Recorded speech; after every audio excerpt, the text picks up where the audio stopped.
என்னடா பார்க்குறதுக்கு fish fry மாதிரியே இருக்குன்னு நினைக்கிறீங்களா? அதுதாங்க இல்லை. இது வந்து கத்திரிக்காய் ஃப்ரை. வாங்க இந்த கத்திரிக்காய் ஃப்ரை எப்படி பண்ணலான்னு பார்க்கலாமா? அதுக்கு ஒரு பெரிய கத்திரிக்காவை ஸ்லைஸாக கட் பண்ணிக்கலாம். கட் பண்ண கத்திரிக்காய்க்குள்ளே லைன் போட்டு லைட்டாக லைனாக போட்டுக்கலாம். இந்த லைன் எதுக்காகனா மசாலா வந்து உள்ளே இறங்குறதுக்காக இந்த லைன் வந்து நம்ம ஆட் பண்ணுறோம். அப்புறம் மசாலா எப்படி செய்யலான்னு பார்க்கலாமா?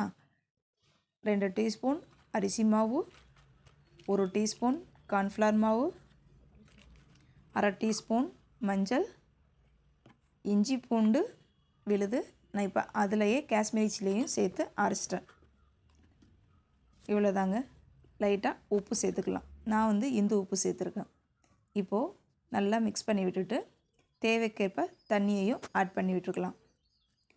நம்ம ரெடி பண்ணியிருந்த இந்த பேஸ்ட்டை கத்திரிக்காய் மேலே அப்ளை பண்ணிடலாம். அப்ளை பண்ணிவிட்டு ஒரு 10 நிமிஷம் வந்து இதை நல்லா மேக்னேட் பண்ணிடலாம். நல்லா ஃபுல்லாக கேப்பு விடாமல் நீங்கள் அப்ளை பண்ணிக்கலாம்.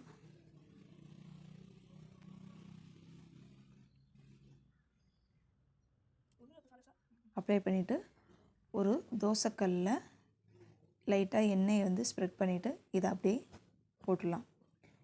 2 சைடுமே நல்லா திருப்பி போட்டுட்டு நல்லா ப்ரௌனிஷாக வர்ற வரைக்கும் நல்லா ஃப்ரை பண்ணிக்கலாம். அவ்வளோதாங்க, கத்திரிக்காய் ஃப்ரை ரெடி ஆயிடுச்சு.